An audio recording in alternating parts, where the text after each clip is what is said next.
Welcome, everybody. Thank you for joining us. A couple housekeeping things before we get started. You will all be on listen-only mode. If you have any questions throughout, we will be doing a Q&A at the end of this webinar. So please submit your questions using the question box to the right of your screen. This is also being recorded, so if you are having any issues, the recording will be sent out following this webinar series. I'm Caroline Wright. I'll be kicking off things today. This is Driving Customer Loyalty with Azure Machine Learning.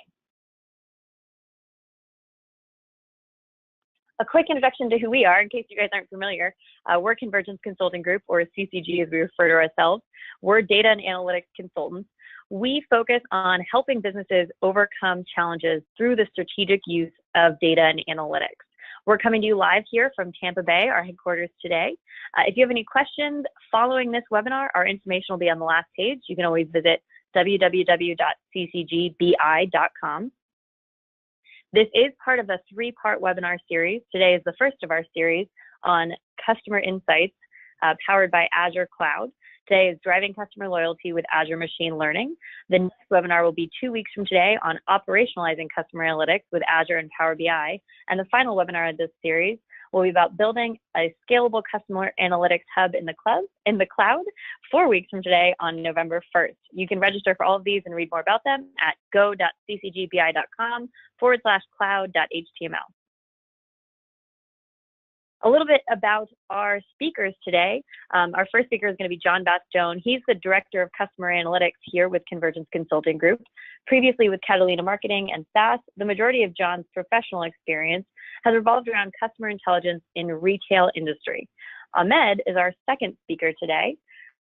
He has been working in data for over 10 years and got his start in BI solutions, then transitioned to data science in 2013. He's a data scientist here for CONVERGENCE Consulting Group. He also has a master's in predictive analytics from Northwestern. I'll now hand it over to John Bastione, who's going to get into our agenda.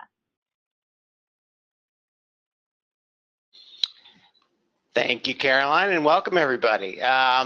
Just to give you a brief overview of the agenda, I wanted to first give you a bit of a point of view around what our customers typically are facing as it relates to analytics, and then talk about the implications of customer analytics and what organizations should be looking at in terms of an on-ramp into really driving that. From there, that'll be about 5 to 10 minutes, and then from there I'm going to transition into use cases and ultimately handing the baton over to Ahmed, who will really get into the specifics around how cloud technologies are driving acceleration and adoption and enhanced capabilities in the data science field specific to customer analytics. He'll also go into a bit around the cloud marketplace and some of the different options that exist. We'll review a case study, and then there'll be a demonstration of key capabilities, and then we'll wrap with a Q&A with about ideally 10 minutes left at the end of the session. So just as a setup as to what our approach to customer analytics is, we, as Caroline set up, we work on a variety of different capacities across different clients in different industries and different geographies in and around analytics. Whether that's building out data warehousing capabilities or augmenting ETL or standing up different business intelligence systems or delivering advanced analytics. We sort of have seen it all and done it all. Having said that, there are a consistent set of challenges that we typically see across any kind of client. Almost invariably, we're hearing from an IT or a centralized BI function that they don't have enough people, not enough arms and legs to throw at analytics supporting a large-scale audience. And we'll hear things like, I've got finance, I've got planning and allocation, I've got merchandising, I've got wholesale and marketing, all of these different groups that have analysis needs, and we can't keep up with them nearly fast enough. We'll also hear about the fact that invariably many of our clients and many prospective clients are looking for ways to provide more freedom, more self-service to these line of business individuals within finance, within merchandising, within these different departments to create their own reports as a way to essentially ease the burden and the bottleneck within IT. And we'll hear very but consequently, we'll hear things like, we have 4 different teams running against the same set of data, yet they're interpreting it in different ways. Whether it's something like, I want to report profitability or the count of my customers, there's a lack of consistency or governance around those types of things. We also hear often the entry-level conversation being, we need you guys to help us with a business intelligence evaluation. There's so many different choices and tools around reporting, around analytics, around data science packages. Where do we start? And we'll hear things like, our reporting today is clunky. We've got to build all of these different queries and views just to surface data, just to make use of it. And invariably, it's not at a low enough level of detail for my guys to do anything with it. And finally, we hear challenges around disintegration, data disintegration. We've got data sources that are dramatically multiplying year over year across the organization, and it's harder now than it was 10 years ago to consolidate all of this. And we'll hear things like, we've got data spanning ERP systems, point of sale systems, e-commerce systems, digital asset management systems, all in different places, yet different departments want to glue this together in a consistent way. And so fundamentally, this boils down to challenges as it relates to people, process, technology, and data. And that's fundamental to our point of view, is that any client at any stage of an analytic endeavor can't look at overcoming these issues or building a roadmap exclusively through a technology lens or exclusively through a people lens. They've got to be looking at it across all of these lenses. Now, having said that, I want to get a read of the room, and this is a webinar, so this is a virtual room, and one of the ways we can do that is through a poll. So I'm curious, among the attendees out in the audience, if you had to net out the biggest challenge you have today, the biggest inhibitor that you've got to reaching your analytics vision, which of these 4 things would you pick? And I'll give you 30 seconds. There we go. So people came in at number 1 at 33%. Process, actually tied with data. People and data tied, and then we've got process and tech. Every time we give one of these polls, we'll get slightly different weightings for each of the 4. The fundamental point of this is that each of you answered differently. There is no one thing that dominates, and that's that's also true of how we've of what we've experienced as well. So if I can go back to driving the slide. Sorry about that, guys. We've got the screen back. So as we saw, no one of you, or rather each of you, had different pain points or key challenges as it relates to people, process, tech, and data. That's consistent with other polling we've done within other events. We about 3 or 4 months ago, actually back in May, we had an executive analytics event, and a survey went out with that, where we were asking similar questions, and fundamentally it was split pretty evenly. People, process, tech, and data all came out as biggest inhibitors collectively for the group. For people, we were hearing things like, I don't want our marketing team in the business of building reports. We really need to have people whose skills and capabilities align to that. For process, we heard things like, our people are spending more time tracking down answers to incorrect or incomplete data than actually creating insights. Around technology, something we were hearing is, we've got 5 different reporting tools. They all work differently, and consequently the learning curve just to come into the organization to perform analysis is huge. And of course, we still, to this day, around data, you get comments like, our dominant data repository is Excel, despite the advances in that exist within the data warehouse field. So fundamentally, our point of view is, what's needed is for each of these cogs to come together and mesh to really drive business value. You've got to evaluate how different people want to consume information. You've got to take that and better anticipate their demands by implementing processes for triaging requests and questions.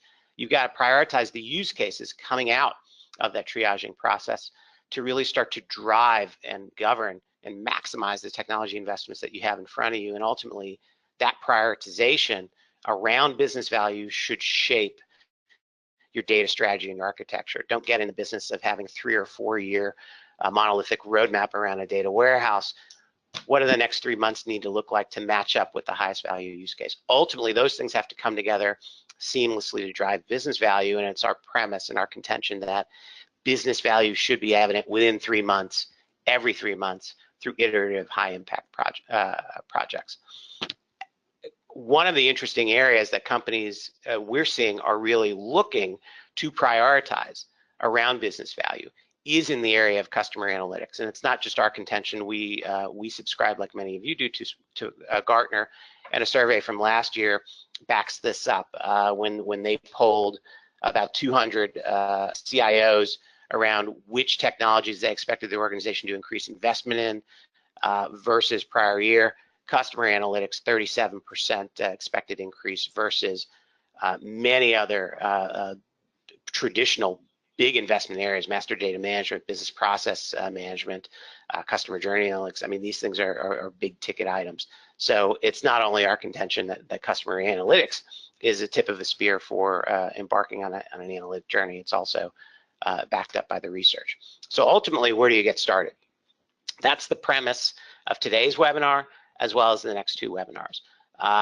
We advocate a stair-step approach to ultimately building out capabilities in this area. So if you don't know where to get started, what we advise and what we have experienced is the fact that you starting with analysis, starting with having the right tools and the right people that can do custom analytics against the highest priority use cases within the customer analytics area makes a ton of sense. From there, once we find the high value use cases, being able to then embed and automate the insights and syndicate those insights to a large organizational footprint through business intelligence technologies is the next step, and that'll be the premise of the second webinar.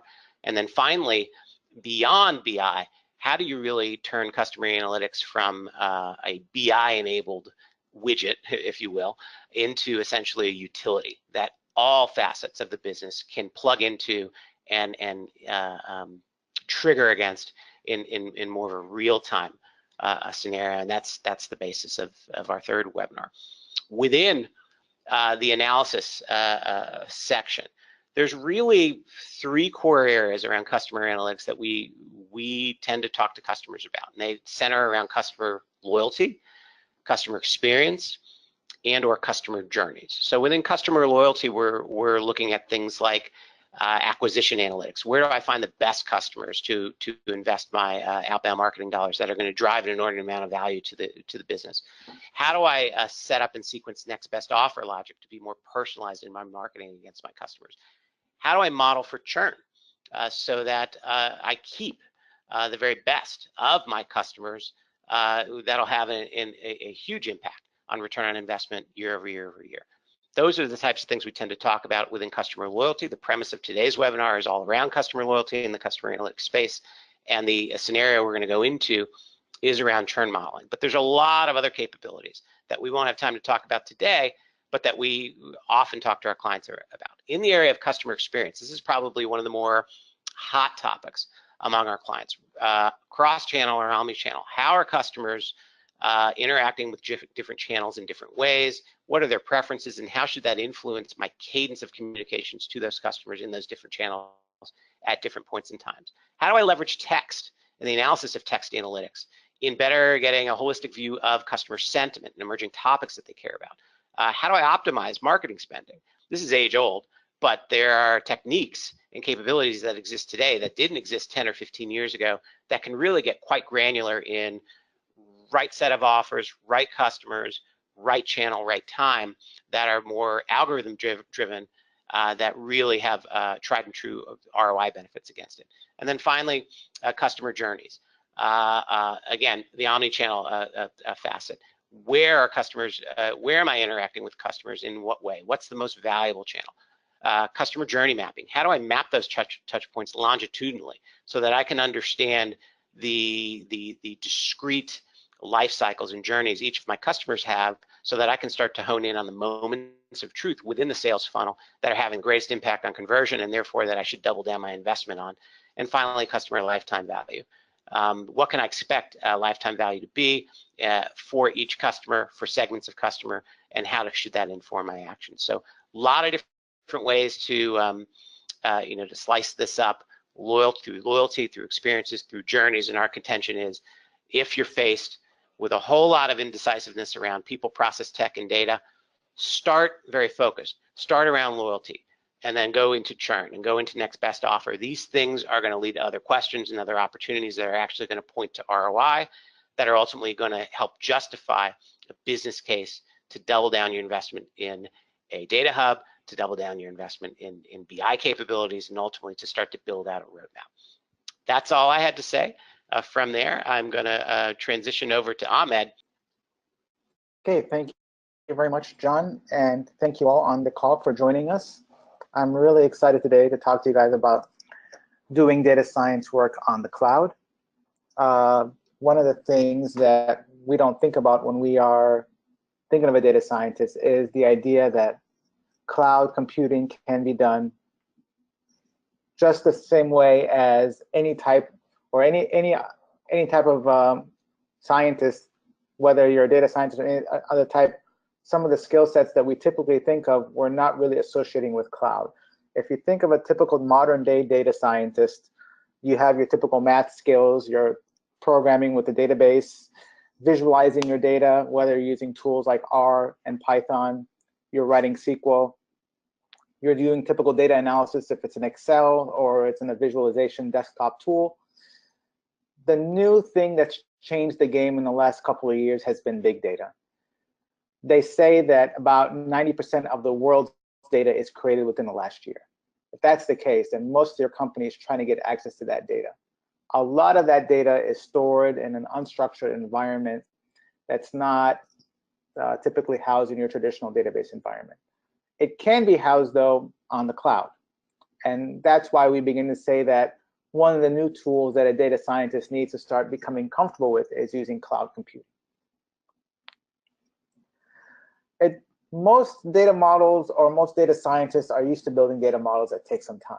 Often the data scientist would build a model and then go home for the evening and come back the next day and hope that the power didn't go out in the lab so that his model wouldn't have to be would be completed and wouldn't have to start over again.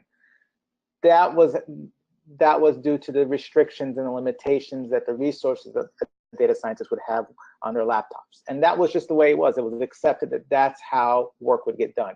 You would build your model, you would try to get as minimal data as possible to make sense out of your model, and then you would run it on your local machine, whatever type of a laptop or even desktop that you had at the time that would allow you to do so. This was as common even as far as 2-3 years ago. And so what ultimately ended up happening is if your model would crash and you couldn't get it to work, something had to give. You either would have to minimize the volume of data that was in your model, which would limit the model performance because you wouldn't catch anomalies or things that would cause improper fitting of your data within your model, or you would have to minimize the complexity of your model. You couldn't use as many predictors in your model. You couldn't factor in different dependencies. And that ends up limiting variety and innovation within your model. That doesn't allow you to be as creative. So in the last couple of years, local resources for memory have gotten cheaper, where you can now buy the type of resources needed on your personal laptop to run those types of models. Unfortunately, though, that type of resource on a laptop with, let's say, 2 terabytes of hard drive using a solid state drive and 32 gigabytes of memory, you're looking at about $4,000 easily. And that's not even talking about some of the other features that you would buy within a laptop.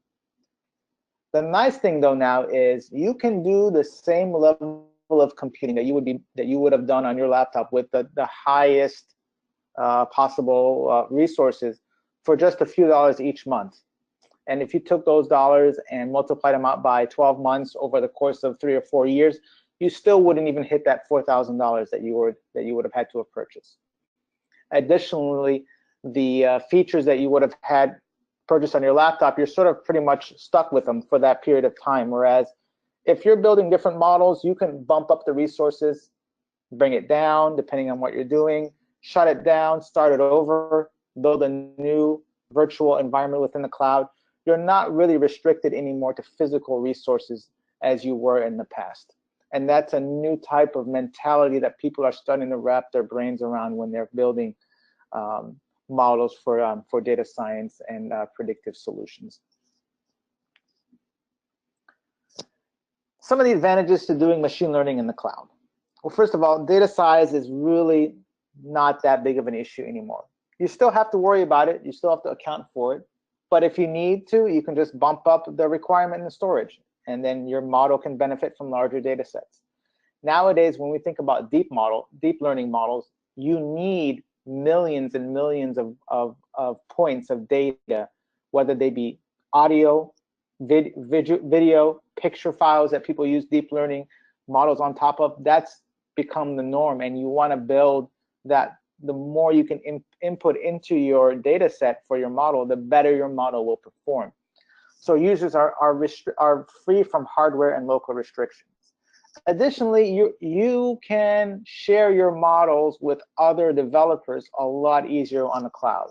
You can create a workspace where you give people access to the environment that you're building in, and they can go in and edit things as well as you are. And that way you're not restricted to the machine that you're working on.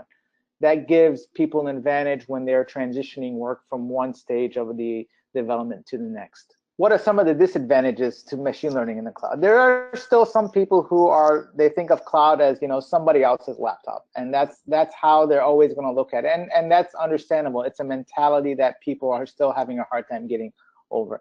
There are still some industries that are not yet ready because of compliance for auditing and security reasons that are not ready to make that move yet. They're getting smaller and smaller as each generation moves forward, and as upgrades and accessibility becomes more appropriate for cloud computing.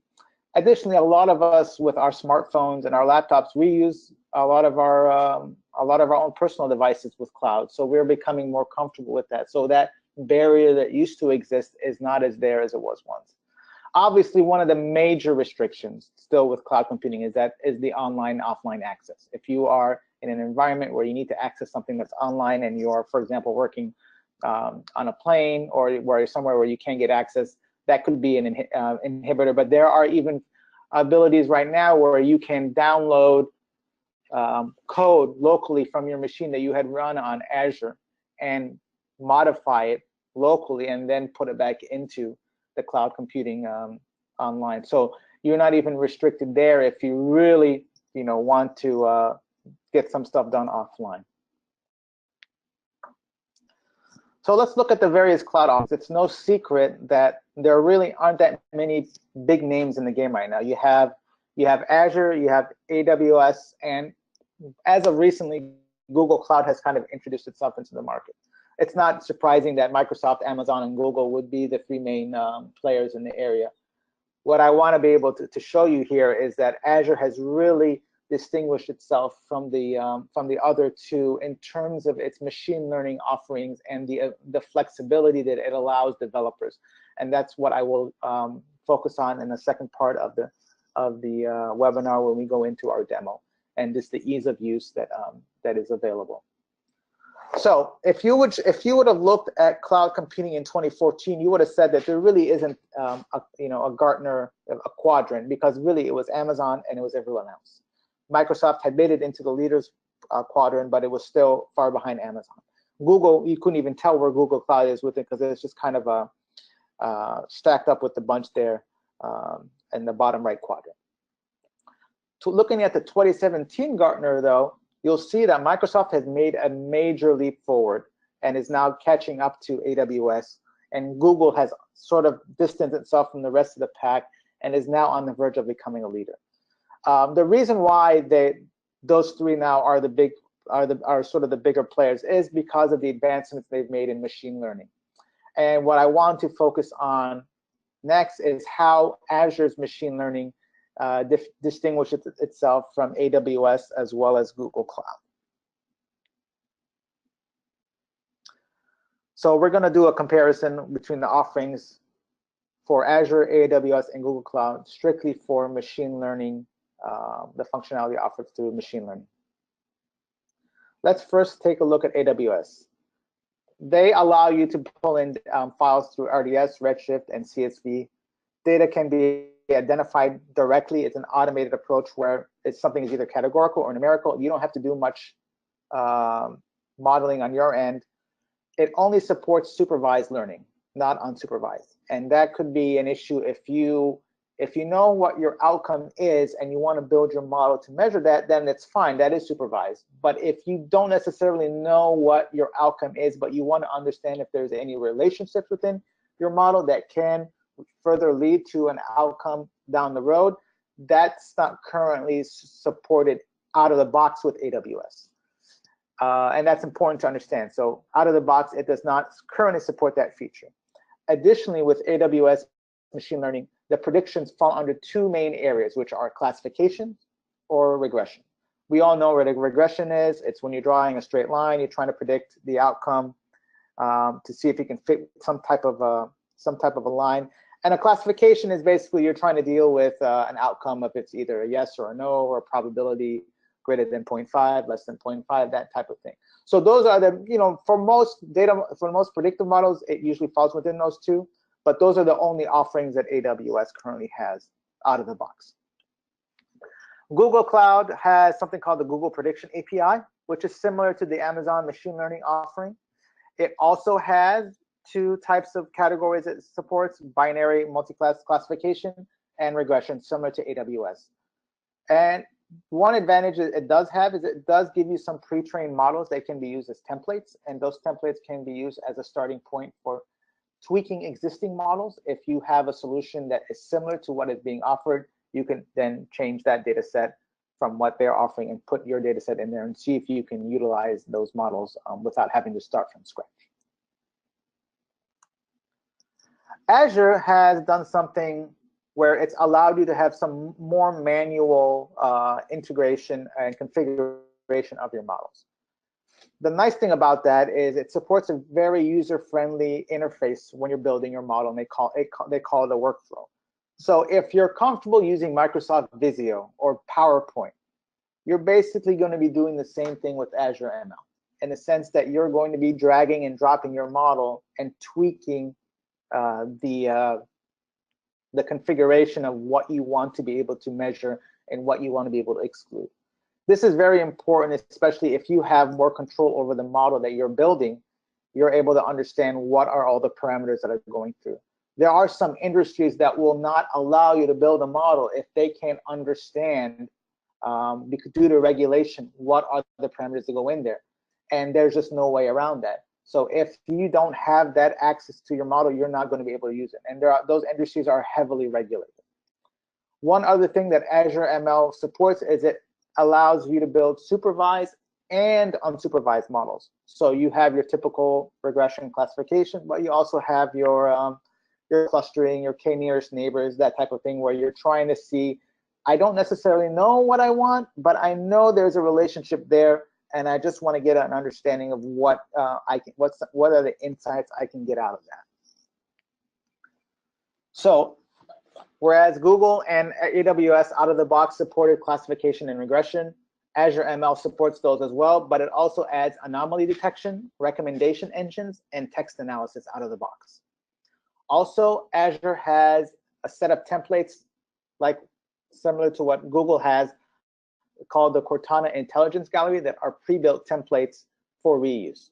So you can go in there and say, I don't necessarily know how to build a model. I don't even know how to start a model. You can go and look at a finished template and say, oh, that kind of looks like what I want to do, but the only difference is I don't want to use it with that data. You can then tweak the data in that model with your data and go ahead and run the model that way. Additionally, just recently, for collaboration purposes, Azure ML introduced something called the team data science process, which is an agile and iterative process for creating solutions across a team of data scientists. Nowadays, a data scientist does not work in silo as much as they used to in the past. They work in a group of teams where there may be some who focus more on the engineering side of pulling the data in, and others focus on more of the science of it, where you're manipulating the model. The nice thing now is that that can all be done within a centralized closed environment that can be used to help the lifecycle definition, just as if you had a business intelligence deployment and you have, you're going from a development to a production environment, you can now do that with a prediction model. You also then can confine your documentation and your reporting within that team data science process as well. You have the existing infrastructure to do your project execution as well as your code repository, so you can see the history of the code as it was as it started, and then be able to go back to older versions if something broke in an enhancement or in a future deployment. Also, there are tools within Azure ML that help with completing tasks lists, version control, code review amongst your peers, data exploration, and data modeling. So basically, within Azure ML, you have the project space to create a project, and under that, you can specify that you want to put it under a team data science process. You can then publish your documentation under the process, just as you would if you were building code locally on your machine, and then you publish it up to GitHub. Other developers can then fork into it, pull down the data, make some manipulation, and then put it back up on the cloud for other people to use. That way you can approve or disapprove of these changes without having to worry about different versions of your code running around being used by different people, and then getting different results that may lead to confusion within your framework. So let's get some of the fun stuff here now. Let's review our customer case that we're going to be using in our demo. As John had mentioned earlier, churn is one of the areas that is being used heavily with customer loyalty. So I want you to imagine a large media conglomerate that is concerned about some of its customers might be leaving for online media content. They're called cord cutters. Most of them are millennials, and they're just not a fan of being tied to any type of a subscription-based or a yearly contract. So your company wants to identify, who are the people who are leaving, and what are the factors that are causing this churn to occur. So you work for this company and you want to find out what could be some of the things that you know about them, and then be able to identify, did that lead them to leave, or was that something that led them to stay. So we have about a data set of 7,000 records, and we have their customer ID, gender, whether they're a senior citizen or not, and then we also know things about what they were purchasing within the products that this media company is providing. Streaming TV, do they stream movies? Do they have internet security, online security? Do they use a DSL versus fiber optic? How do they pay? Do they pay every month automatic billing, or do they go out and write a check and send it in the mail? All these things we know, including how much their monthly charges are that they pay. So we have a good deal of information about these people, and we have about 7,000 records, which is a good amount for us to build a model. So our modeling strategy, as we talked about, when we're just dealing with an output, a binary output, a yes or no, a classification is a really good model. You're just basically trying to create a probability of a yes or no. So most probabilities, 50% or above, we're going to say yes, and less than 50%, we're going to say no. And then we can say that we're just going to specify, if it's a yes, then they are going to churn. If it's a no, they are going to stay with us and they're not going to churn. So there are many types of classification models that help with this type of binary output. For the purposes of this demo, I'm going to focus on the two most common ones, which are the logistic regression and the decision forest, or also known as a random forest model. So let's go ahead and get started. First and foremost, what we're going to do is we're going to focus on importing our data and exploring the fields in Azure, doing some preliminary exploratory data analysis. So logging into Azure is just logging into any other application. The website is studio.azureml.net, and you sign in with your Microsoft credentials, and you go ahead and get started. You're going to see a pretty, if you used Azure before, you're going to see a similar framework. If you're using Microsoft products before, it's got a very much of that Office 365 look and feel. And what you have on the left are some of the menus that you have access to. What we're going to go is we're going to go into our data set, and we're going to click on the bottom left where it says new, and we're going to import a data set from a local file. And I have these 7,000 records in a CSV file that we're going to upload. Once we bring it in, we can give it a name and a description, and then it can be accessible to us to do any type of analysis that we are interested in. So I'm just going to give it here a pretty standard definition. And then at the bottom left-hand corner, you have a bunch of bars there, which is letting you know that it's uploading the data set. And it'll probably take a few seconds. And when it's done, you'll get a nice check mark. And you have your file there ready. So what we do then is we're going to go ahead and click on the new button again. This time we want to click on experiment. And here's where I was telling you about the templates that are available to you if you want to go in and see something that's already been pre-built and done from scratch. But for our purposes today, we're going to click a blank experiment because we want to build one from scratch. And we want to show you how easy it is to build a model from scratch using the data that's available. So as you can see here, it even tells you drag items here. So we're going to go to my data sets, and we're going to find the model I just brought in, and we're going to drag it in there. And we've started our model creation already. And the nice thing here is you can right click on it and go to visualize, and you can start doing some visualization of the data right away. So what it's telling you now is that we have 7,043 rows, 21 columns. And what we want to see is how are these fields and these columns, how are they distributed? So we can look and see all the columns on the right. We click on them on the left, and on the right, it gives us our statistics and our visualization. So we can see how many male versus female. We see if there's any missing values. If they are numeric fields, we can get the mean, median, mode, min, and max, as well as the standard deviation, and get sort of a description, a distribution of the data.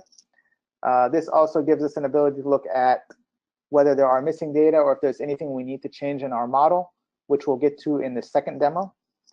But just very easy, high level, what you call data profiling, or or in the data science community, it's called exploratory data analysis. Very easily done, nothing that you have to program on your end, it's all being done for you. And it's pretty straightforward in terms of the functions that are available. Last three columns are the monthly charges, which are numeric, so you can get a feel for the mean, median, and the max. Overall, so it looks like people spend as little as $18 a month to over $100 a month on monthly charges. And then the last one is the churn, which is going to be our target in terms of identifying, did these people leave us, yes or no? That'll come in handy later. So pretty straightforward, didn't do very much other than that. The next demo is identifying the missing values and imputing the results. So we have our data model, but we might have to do a little bit of data wrangling. Most of the time people do these in Excel, but what I want to show you is that we have an opportunity to do this directly within Azure. So we're going to go back and we're going to right click on our data set.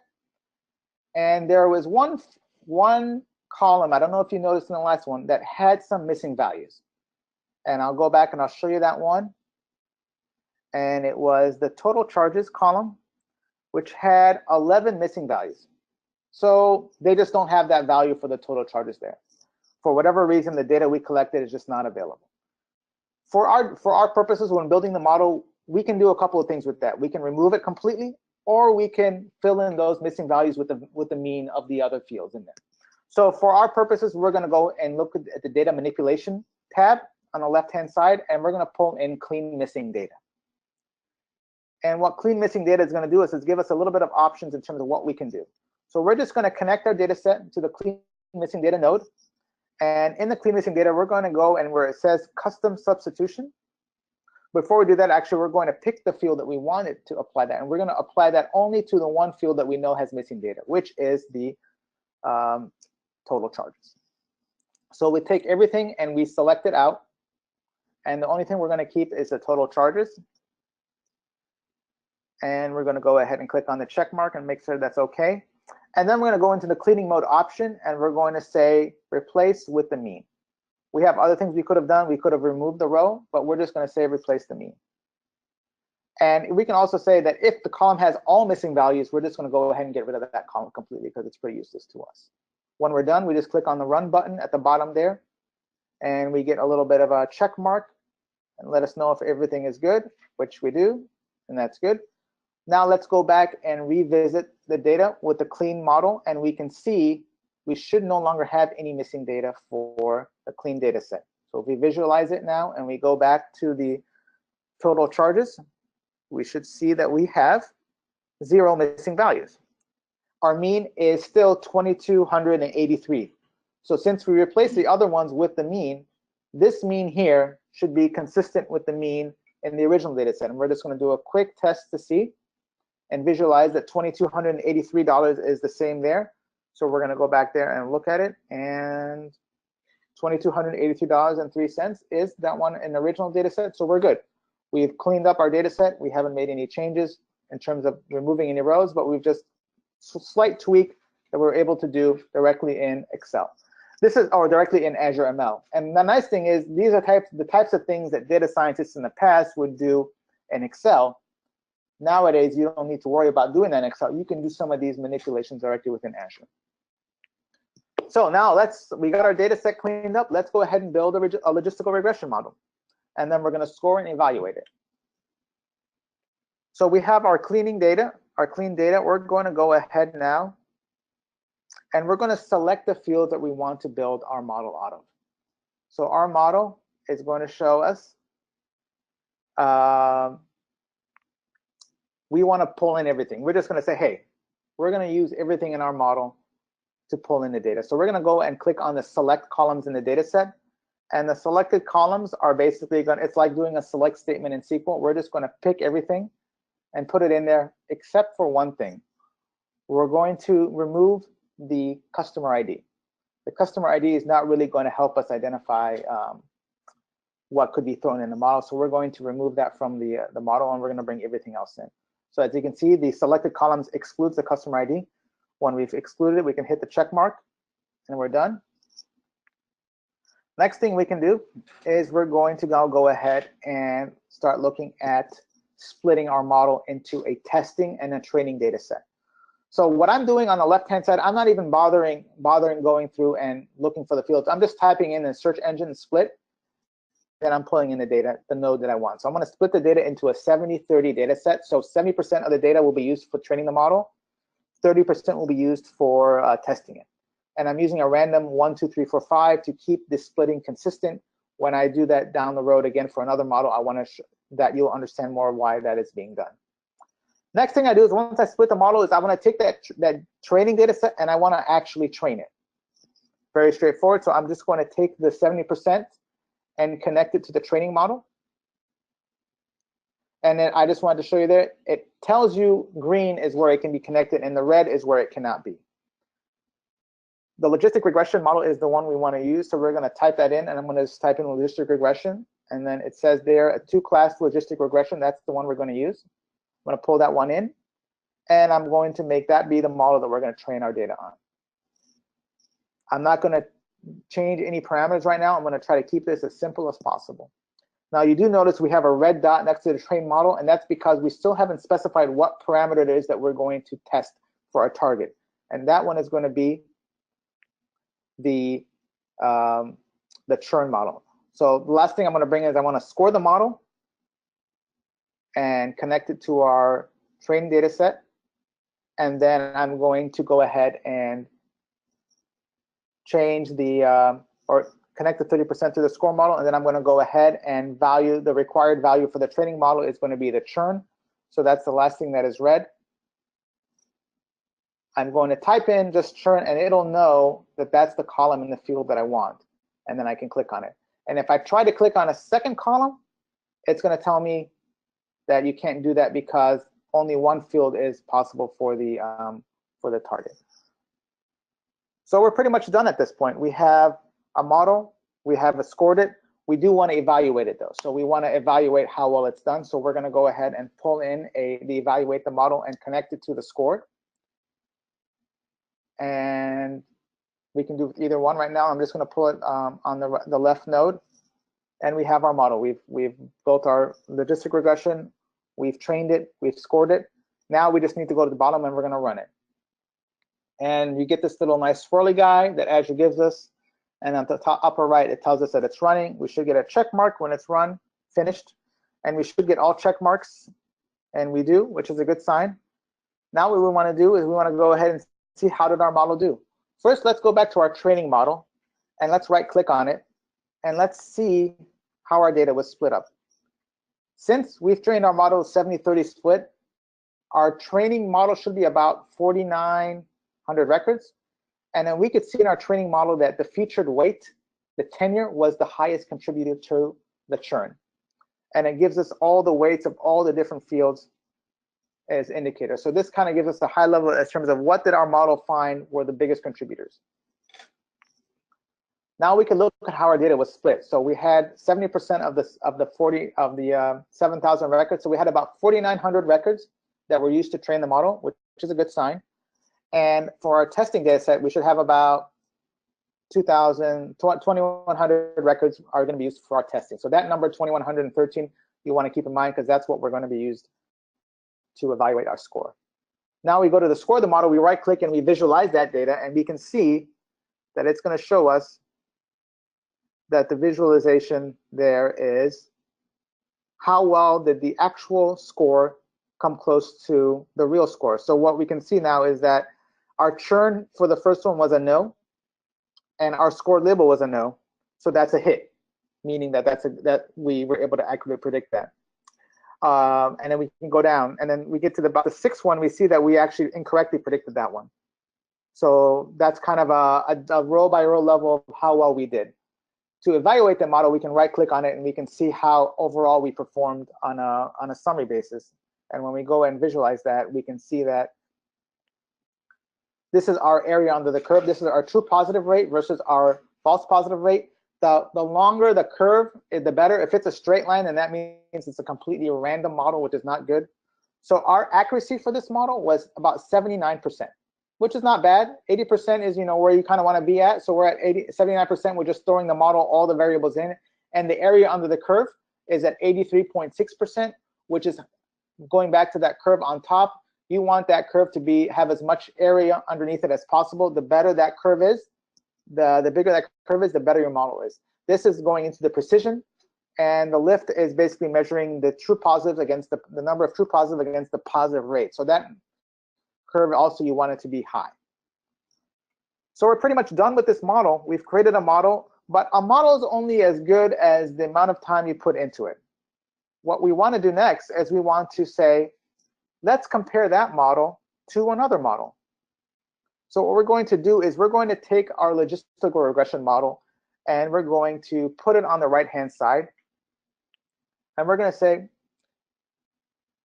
that's one model that we built with a logistic regression. Let's find another classification model and compare the two and see which one does better. We could have gone back to that original model and tweaked it, but we can also run another model side by side. So what I'm going to do here is I'm going to split the data set again into a 70-30 split. I'm going to give it the same randomness of 1, 2, 3, 4, 5 so that it randomizes the data the same way as the first one. And I'm going to connect the data set into that second split data. The next thing I'm going to do is I'm going to search for the train model again so we can train that model as well. And pull that in there on the bottom. I'm going to connect it to the testing data, which is the 70%. And then I'm going to pull in the decision forest model. So I'm going to type in decision. And then I can go there and I see in my classification, I have a 2-class decision forest model. I want to pull that one in. I'm not going to make any parameter changes. I'm going to make this very high level. We're just going to let this machine do as much work as possible. So I'm going to connect it to the training model. Same as we've done before. The last thing we need to pull in, we do have that we want to specify that column as churn that we want to measure. We're going to go ahead and click it again. So now we're both measuring churn for both. And then we want to go ahead and score this model to see how well the 70% did with the 30%. So we're scoring that model. We're going to connect it now to the trained data set. And we're going to connect it to the 30% that we want to test it against. And then the nice thing is here, we don't have to create another evaluation model. We can just connect to the original evaluation model. So this node at the bottom is going to evaluate model 1, logistic regression, versus model 2, decision forest. And now that we have that, we're pretty much done. I'm just going to give you kind of an overview of what the model looks like. It looks like it would be something messy, but we created it step by step, and we're going to go ahead and run the whole thing. And we get Azure's nice little swirly face to let us know the model is running. And we're going to get our timing on top. The model is executing. It should be done pretty quickly. It is finished. We have all check marks. We can now go in and look at the scored model for both of them, and just confirm that both have 2,113 records. So we're going to look at the one on the right, which we looked at before. We have 2113. That's good. That means we have the same records for testing. On the left-hand side, we're going to go do the same thing for the churn model for the decision forest. We're going to look at that scored set. We're going to visualize it, and that one also has 2113. That's great. Now we want to get to the juicy part. We want to see how well the second model compared to the first model. The first model, since we did it, is going to be in blue. The second model is going to be in red. So when we right-click and visualize that one, we're going to go and see how the two did. And it looks like the blue model, the first model, slightly overperformed the second model. So the second model, the first model was, remember, 79.4% with an 83.6% area under the curve. The second model, when we click on the red, which was the decision forest, that one was at, looks like it's at 77% with a 78% area under the curve.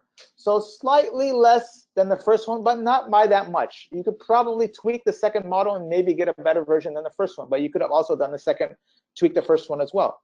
You can also look at the precision and see how the first one was a little bit more precise for a longer period of time over the second one. Blue meaning red, I'm sorry.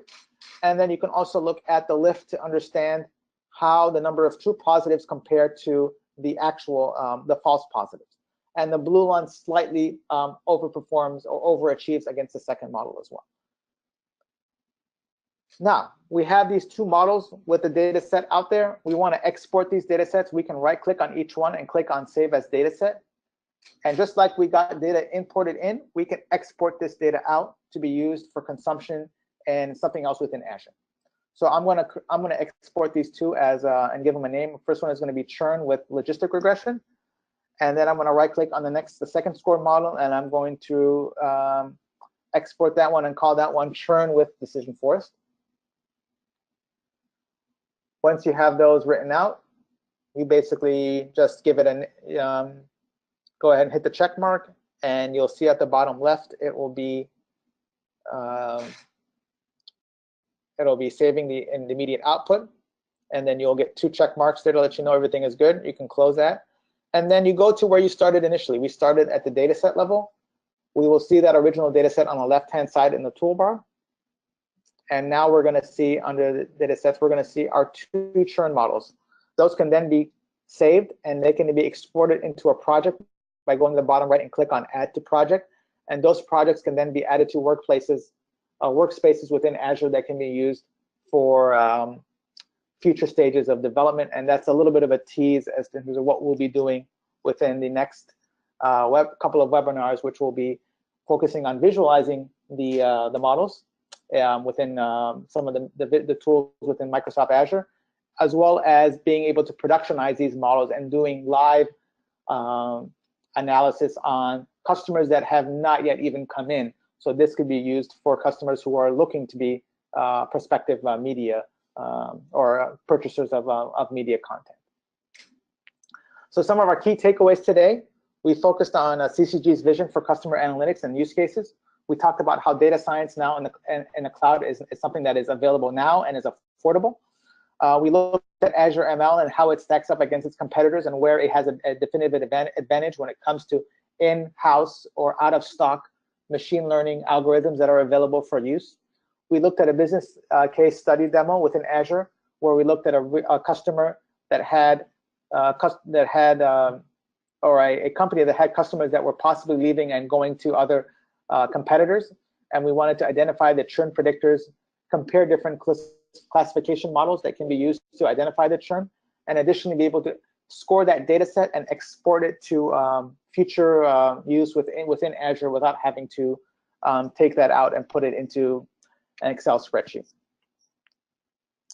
So a data set has been exported and can be used for future visualization. Additional models can be published as web services and productionized.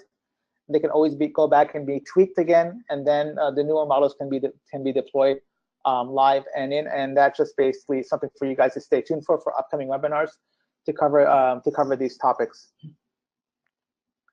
I'm going to go ahead and pass it back to Caroline for some questions.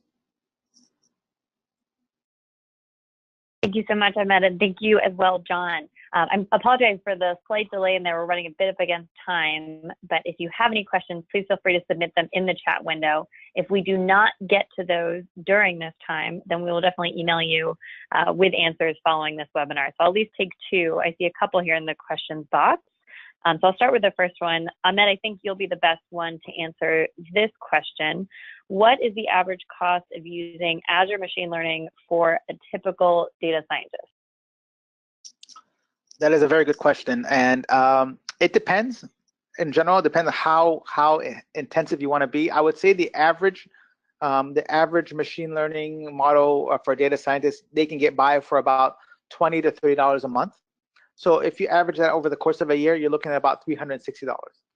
So, you know, in the grand scheme of things, if you want to work on something like that versus going and investing in a very high intensive laptop or some machine where you're going to spend about $4 or $5K, you're obviously going to get your money's worth if you want to be able to do it that way, and then carry a leaner or lighter laptop that can be used for other things as well. Awesome, thank you. And this one I think you would be good to answer as well. So we'll tackle these technical questions. Can you integrate Python and R script with out-of-the-box Azure models? Absolutely. All three of the cloud offerings allow integration within Python and R. So your scripts that you are working on locally can be exported into, or they can be redeployed within Azure ML. Most of the models that we work on with Python are already pre-installed within Azure, so you don't have to do any of the installation, which is one of the other barriers as well that that people have, is that some of the dependencies are not, people are not comfortable installing them. So having that already pre-installed on Azure is an advantage that you won't have to deal with on your own. Great, thank you. At this time, we're right at 12 o'clock, so we're going to call this the end of the webinar. We appreciate everyone for joining us today. Stick in for our next two in the series, again, happening 2 weeks from now, where we'll show you guys how to take models like this and automate them and operationalize them for consistent use. And then we will talk about 4 weeks from today, how you can scale that into a customer analytics hub so that everyone can have access to this data and run models like Ahmed did today for us. If you have any questions following this webinar that come up, please feel free to email them at info@ccgbi.com, or you can visit us online or call us at any time. Thank you so much. Hope you enjoyed the webinar.